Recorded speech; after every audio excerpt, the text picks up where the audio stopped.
భారత ప్రధాని నరేంద్ర మోడీ ఇటీవల చేసిన 5 దేశాల విదేశీ పర్యటన ప్రపంచ దృష్టిని ఆకర్షించింది. అటు యుఏఈ నుండి నెదర్లాండ్ వరకు, ఇటు స్వీడన్ నుంచి ఇటలీ వరకు భారత్కు భారీ వ్యాపార అవకాశాలు, పెట్టుబడులు, టెక్నాలజీ భాగస్వామ్యాలు లభించాయి. భారత్కు ఎలాంటి ప్రయోజనాలు వచ్చాయో ఈ వీడియోలో పూర్తి వివరాలు తెలుసుకుందాం. ఈ పర్యటనలో ప్రధానంగా semiconductors, artificial intelligence, green hydrogen, water technology, defence తయారీ, స్టార్టప్ పెట్టుబడులు, గ్రీన్ ఎనర్జీ ఈ అంశాలపై కీలక ఒప్పందాలు జరిగాయి. ప్రధాని మోడీ యునైటెడ్ ఎమిరేట్స్తో తన పర్యటనను ప్రారంభించారు.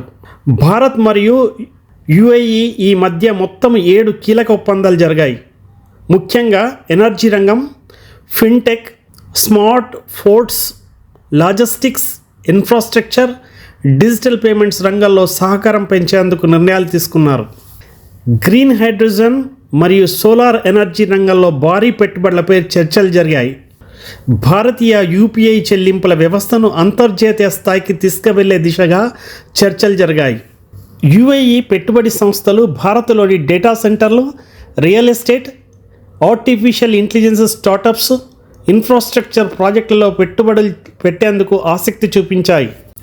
మోదీ పర్యటనలో అత్యంత కీలకమైన దేశాలలో నెదర్లాండ్స్ ఒకటి. ఈ దేశం ప్రపంచంలో semiconductor technology, water management, smart వ్యవసాయము, గ్రీన్ ఇన్నోవేషన్ రంగాలలో ప్రసిద్ధి చెందింది. అయితే భారత్ను గ్లోబల్ చిప్ తయారీ కేంద్రంగా మార్చే లక్ష్యంతో సెమీకండక్టర్ తయారీ, చిప్ సప్లై చైన్, ఎలక్ట్రానిక్స్ ఉత్పత్తి రంగంలో భాగస్వామ్యం పెంచేందుకు చర్చలు జరిగాయి.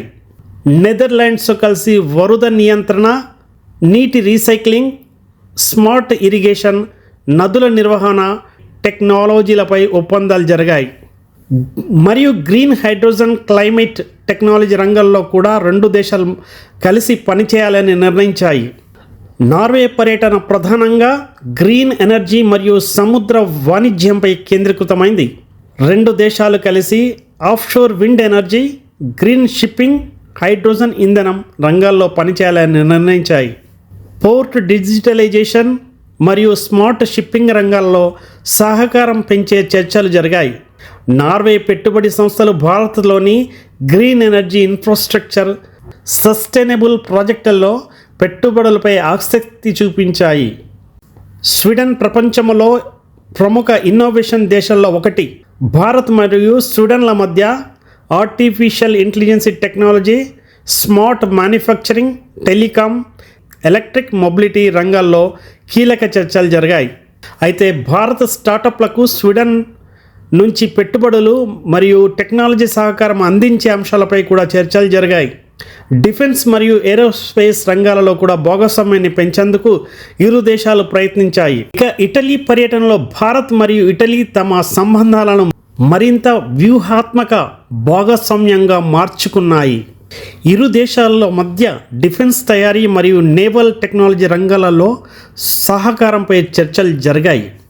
మరోవైపు ఆర్టిఫిషియల్ ఇంటెలిజెన్స్పై research, digital innovation, smart industries రంగాల్లో భాగస్వామ్యం పెంచాలని ఇరు దేశాలు నిర్ణయించాయి. భారత్, ఇటలీల మధ్య యూరోప్, ఇండియా ట్రేడ్ కారిడార్ అభివృద్ధిపై కూడా కీలక చర్చలు జరిగాయి.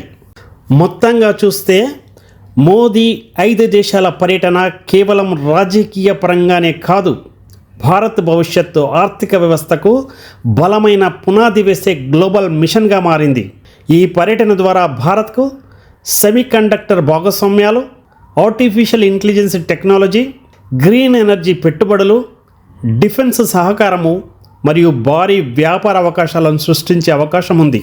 అయితే ప్రపంచ దేశాలు ఇప్పుడు భారత్ను ఒక విశ్వసనీయ భాగస్వామిగా, తయారీ కేంద్రంగా, టెక్నాలజీ శక్తిగా చూస్తున్నాయి. రాబోయే సంవత్సరాలలో ఈ ఒప్పందాలు భారత ఆర్థిక అభివృద్ధికి కీలకంగా మారనున్నాయి. మిత్రులారా, మీరేమంటారు? కామెంట్ చేసి మీ అభిప్రాయాన్ని తెలపగలరు.